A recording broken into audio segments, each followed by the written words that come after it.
Good morning વિદ્યાર્થી મિત્રો આપણને આપણા એશિયા ખંડમાં ફરવાની મજા આવે છે ને.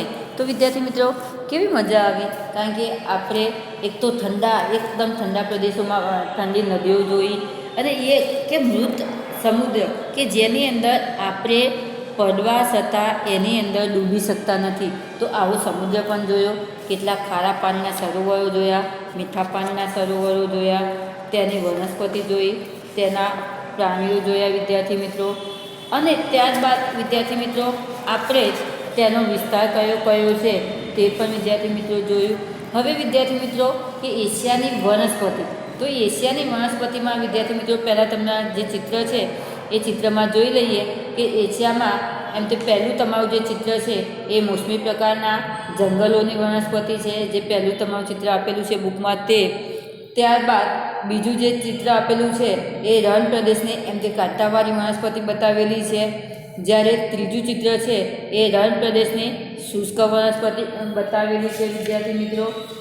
ત્યારબાદ આગળ ચોથા નંબરનું જે છે એ વિષુવવૃત્તીય પ્રદેશની વનસ્પતિ બતાવેલી છે. પાંચમા નંબરનું ચિત્ર જે છે એ વિષુવવૃત્તીય વનસ્પતિ જે બતાવી છે, પહેલાં વિષુવવૃત્તીય પ્રદેશની વનસ્પતિ અને આ વિષુવવૃત્તીય વનસ્પતિ જે છે. એના બાદ આગળ જે શંકુ આકારનું જે છે એ શંકુદ્રુમ પ્રકારની વનસ્પતિ બતાવેલી છે. ત્યારબાદ વિદ્યાર્થી મિત્રો ઠંડા પ્રદેશની વનસ્પતિ જે પાઇનની છે એ ઠંડા પ્રદેશની છે, અને દક્ષિણ અને અગ્નિ એશિયાના દરિયા કિનારાની જે વનસ્પતિ જે નારિયેળી છે એ પણ અહીંયા વિદ્યાર્થી મિત્રો બતાવેલી છે. પરંતુ ડીપમાં વિદ્યાર્થી મિત્રો વનસ્પતિ વિશે જાણીએ તો વિષુવવૃત્તીય જંગલોમાં મેહોગની, અબનુસ, લોંગવૂડ, રોઝવૂડ, આર્યનવૂડ, રબર, શિકોના અને વાંસના વૃક્ષો જોવા મળે છે. કારણ કે વિદ્યાર્થી મિત્રો આપણે વિષુવવૃત્તના જંગલો, વિષુવવૃત્તના ખારા જંગલો આ બધું આપણે આગળ જોઈ ગયા છીએ. તો અહીંયા વિષુવવૃત્તના જંગલોમાં મેહોગનું, અબનુસ, લોંગવૂડ, રોઝવૂડ, આર્યનવૂડ, રબર, શિકોના અને વાંસના વૃક્ષો એમ તે વિષુવવૃત્તના જંગલોમાં જોવા મળે છે. જ્યારે મોસમી પવનોના પાનખર જંગલોમાં સાગનું, સાલ, ચંદન, મહુડો, આંબો વગેરેના વૃક્ષો જોવા મળતા હોય છે. અર્ધ રણ પ્રદેશમાં એટલે અડધું રણ અને અડધું વિસ્તાર સારો હોય તો આવા રણ પ્રદેશોમાં ઘાસ, કુવાર જેવી કાંટાળી વનસ્પતિ તેમજ બાવર, થોર, બોરી અને ખજૂર વગેરે વનસ્પતિ અહીંયા જોવા મળતી હોય છે. જ્યારે સ્ટેપ પ્રદેશમાં ઓછી ઊંચાઈનું કુમરૂ ઘાસ મુખ્ય વનસ્પતિ છે. એમ તે સ્ટેપ પ્રદેશો જે છે તો સ્ટેપ પ્રદેશોમાં એમ તે ઓછી ઊંચાઈ ધરાવતું કુમરૂ શું હોય છે, ઘાસ જોવા મળતું હોય છે. તેનાથી ઉત્તરે શંકુદ્રુમ જંગલોમાં પાઇન, ફર, સ્પૃસ વગેરે વૃક્ષો જોવા મળતા હોય છે. છેક ઉત્તરે તુંદ્ર પ્રદેશની વનસ્પતિ જોવા મળતી હોય છે વિદ્યાર્થી મિત્રો, સાવ નીચામાં નીચી હોય તે. ને ભૂમધ્ય સમુદ્રની આબોહવાળા પ્રદેશોમાં ઓલિવ મુખ્ય વૃક્ષ છે. ઉષ્ણકટિબંધમાં વધુ વરસાદવાળા દરિયા કિનારાના પ્રદેશોમાં નારિયેળી મુખ્ય જોવા મળતી હોય છે. તો આ રીતે વિદ્યાર્થી મિત્રો વિષુવવૃત્તના જંગલોમાં કયા વૃક્ષો, મોસમી પવનના પ્રદેશોમાં કયા વૃક્ષો, અર્ધ રણ પ્રદેશમાં કયા વૃક્ષો, સ્ટેપ પ્રદેશમાં કયા વૃક્ષો, શંકુદ્રુમ જંગલોમાં કયા પ્રકારના વૃક્ષો, તુંદ્ર પ્રદેશમાં કયા પ્રકારની વનસ્પતિ, ભૂમધ્ય સમુદ્રની આબોહવામાં કયું વૃક્ષ જોવા મળે છે, અને ઉષ્ણકટિબંધના વધુ વરસાદમાં એમ તે કયા વૃક્ષ જોવા મળે છે તે વિદ્યાર્થી મિત્રો આપણે જોઈ લીધું. હવે પ્રાણી જીવન વિદ્યાર્થી મિત્રો, તો પ્રાણી જીવનની વાત કરવામાં આવે તો અહીંયા આપણને બુકમાં પણ બતાવેલું છે કે ઠંડા પ્રદેશોમાં કયા કયા પ્રાણીઓ છે, પાલતુ પ્રાણીઓ કયા કયા કહેવાય, અને ગરમ પ્રદેશોમાં કયા કયા પ્રાણીઓ છે. તો ઠંડા પ્રદેશોમાં વિદ્યાર્થી મિત્રો રેન્ડિયર અને કૂતરા પાળી શકાય છે. એમ તે ઠંડા પ્રદેશોમાં કયા તો રેન્ડિયર અને કૂતરા જેવા પ્રાણીઓ પાળી શકાય છે. સફેદ રીંછ, વરુ, મસ્કરેટ, સેબલ, રેકૂન, બીવર અને કેરીબુ મુખ્ય જંગલી પ્રાણીઓ છે. તો ઠંડા પ્રદેશોમાં કયા ખાસ વિદ્યાર્થી મિત્રો ફરીથી તો ઠંડા પ્રદેશોમાં રેન્ડિયર અને કૂતરા પાળી શકાય છે સૌથી વધારે, અને એમાં સફેદ રીંછ, વરુ, મસ્કરેટ, સેબર, રેકૂન, બીવર અને કેરીબુ મુખ્ય જંગલી પ્રાણીઓ છે. એશિયાના મધ્ય વિસ્તારોની વિદ્યાર્થી મિત્રો વાત કરવામાં આવે તો એની અંદર ઘોડા, 2 ખૂંદવાળા ઊંટ તથા ઘેટા બકરા ઉછેરવામાં આવે છે.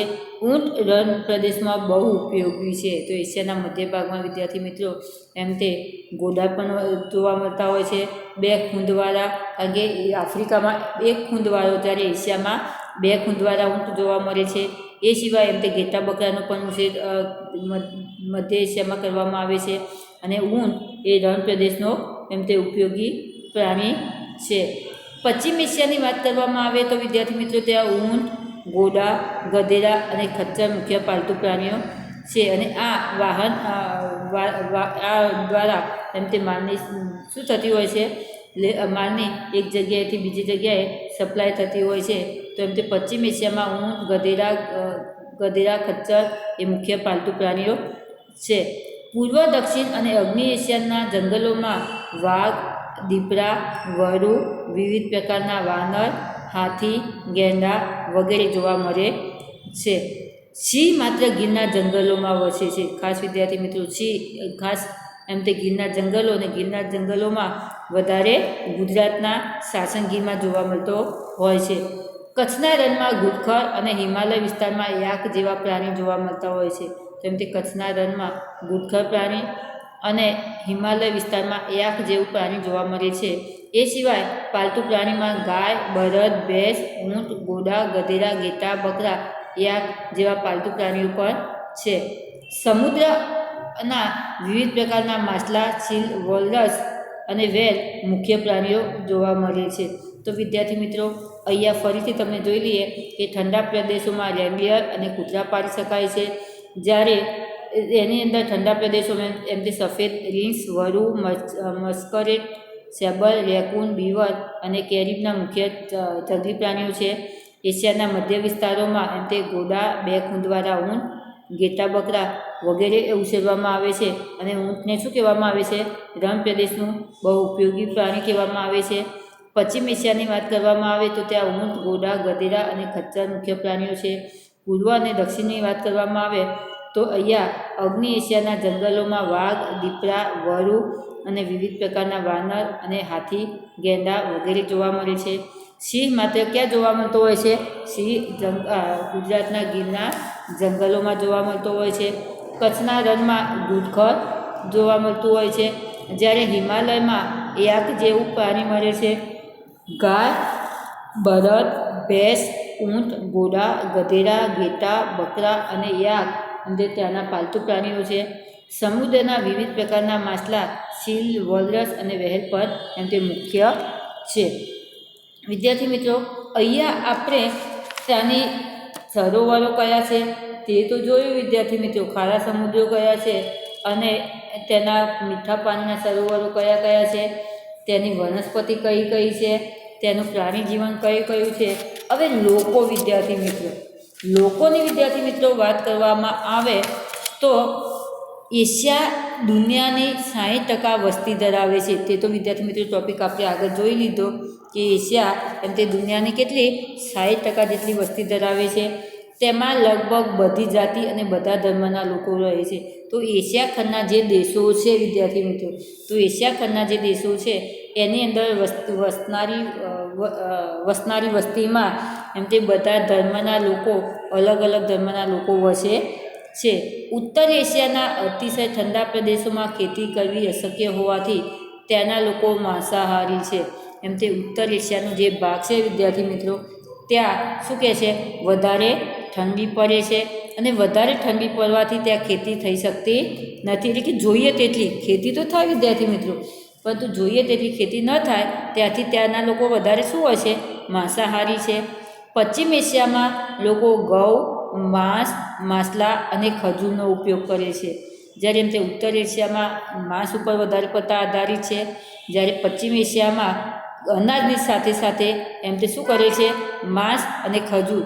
તો પશ્ચિમ એશિયામાં ઘઉં, માંસ, માછલા અને ખજૂરનો ઉપયોગ કરવામાં આવે છે. વધારે વરસાદવાળા ખેતી પ્રધાન પ્રદેશોમાં લોકો ખોરાકમાં ચોખા, ઘઉં, કઠોળ, શાકભાજી, ફળો, દૂધનો ઉપયોગ કરે છે. એમ તો જ્યાં વધારે વરસાદ પડે છે વિદ્યાર્થી મિત્રો, તો વધારે વરસાદ પડે એટલે પાકનું સારું એવું પાકનું સારું એવું ઉત્પાદન થાય. તો આના કારણે લોકો એમ તે ખોરાકમાં ચોખાનો ઉપયોગ કરે, ઘઉંનો ઉપયોગ કરે, કઠોળનો ઉપયોગ કરે, શાકભાજી, ફળો અને દૂધનો ઉપયોગ કરતા હોય છે. જ્યારે દરિયા કિનારાના લોકો મુખ્ય ખોરાક તરીકે ભાત અને માછલા ખાતા હોય છે. જ્યારે પૂર્વ અને અગ્નિ એશિયાના દેશો તથા ભારત અને શ્રીલંકામાં મુખ્ય અનાજ તરીકે ચોખા હોય છે. એમ તે પૂર્વ અને અગ્નિ એશિયાના જે દેશો છે એ દેશોમાં અને ભારતમાં જે શ્રીલંકા દેશ આવેલો છે, ભારત અને શ્રીલંકા, ભારતનો જે દક્ષિણનો ભાગ આવે છે વિદ્યાર્થી મિત્રો, તે સાવ નીચે શ્રીલંકાની બાજુમાં આવે છે તે વિદ્યાર્થી મિત્રો, અને શ્રીલંકા, આ બધા દેશો શું કરે છે, વધારે પડતા એમ તે ચોખા અને ચોખાની સાથે માંસનો ઉપયોગ, ચોખા તો ખાય પરંતુ એની સાથે માંસ, કારણ કે વિદ્યાર્થી મિત્રો તમે દક્ષિણ બાજુ જાઓ એટલે સવારથી માંડી અને સાંજ સુધી તમને અવનવી ચોખાની આઈટમ જોવા મળે અને નાસ્તામાં તમને અવનવી ચોખાની આઈટમો ખાવા મળતી હોય છે. એ જ રીતે વિદ્યાર્થી મિત્રો પશ્ચિમ એશિયાના રણ પ્રદેશોમાં ગરમી અને રણની રેતીથી બચવા લોકો આખા શરીર ઢાંકતા ખુલતા કપડાં પહેરતા હોય છે. એમ તે પશ્ચિમ એશિયામાં રણ પ્રદેશો વિદ્યાર્થી મિત્રો વધારે હોવાથી ત્યાં રણની રેતીથી બચવા, એટલે કે શરીર ઉપર, કારણ કે રણ પ્રદેશોમાં શું થાય વિદ્યાર્થી મિત્રો, ધૂળ શું થતી હોય છે, ઉડે. તો આના કારણે વિદ્યાર્થી મિત્રો પોતાના શરીરે ધૂળ ન ચોંટે આ માટે આખા શરીરે ફૂલબાઈવાળા અને શરીરને ઢાંકતા પરંતુ કેવા ખુલ્લા કપડાં લોકો પહેરતા હોય છે. ઉષ્ણકટિબંધમાં સુતરાઉ કપડાં વધારે વપરાય છે. એમ તે ઉષ્ણકટિબંધમાં વધારે ગરમી પડતી હોવાથી ઉષ્ણકટિબંધવાળા દેશોમાં એમ તે સુતરાઉ કપડાં વપરાય છે. જ્યારે ઠંડા પ્રદેશોમાં ગરમ અને રૂંવાટીવાળા ચામડાના કપડાનો ઉપયોગ થાય છે. જ્યારે એમ તે ઠંડા પ્રદેશોમાં ગરમ અને રૂંવાટીવાળા, કારણ કે ઠંડા પ્રદેશો હોય વિદ્યાર્થી મિત્રો, ત્યાં એમ તે ઠંડીથી બચવા ગરમ કપડાં અને રૂંવાટીવાળા ચામડાના કપડાનો ઉપયોગ થતો હોય છે. હવે આધુનિક ઢબના કપડાં પહેરવાનું ચલણ વધતું જાય છે અને અત્યારના સમયમાં બધા દેશોમાં વર્તમાન સ્થિતિમાં આધુનિકતા એટલી બધી વધી ગઈ છે વિદ્યાર્થી મિત્રો કે જેથી કરી અને એમ તે અવનવા કપડાં પહેરતા લોકો થઈ ગયા છે. તો વિદ્યાર્થી મિત્રો અહીંયા આપણે વનસ્પતિ વિશે, પ્રાણી જીવન વિશે અને લોકોના એશિયા ખંડમાં લોકો પોતાનો ખોરાક તરીકે કયા કયા ખોરાક લે છે તે જોયું અને કયા કયા કપડાં પહેરે છે તે જોયું વિદ્યાર્થી મિત્રો. હવે એમનું રહેઠાણ, એશિયા ખંડમાં લોકો કેવા મકાનોમાં રહેતા હોય છે તે, અને ત્યારબાદ એમના દેશો, કયા દેશો છે એશિયા ખંડના મુખ્ય, તે વિશે વિદ્યાર્થી મિત્રો આવતા લેક્ચરમાં માહિતી મેળવીશું. ધન્યવાદ.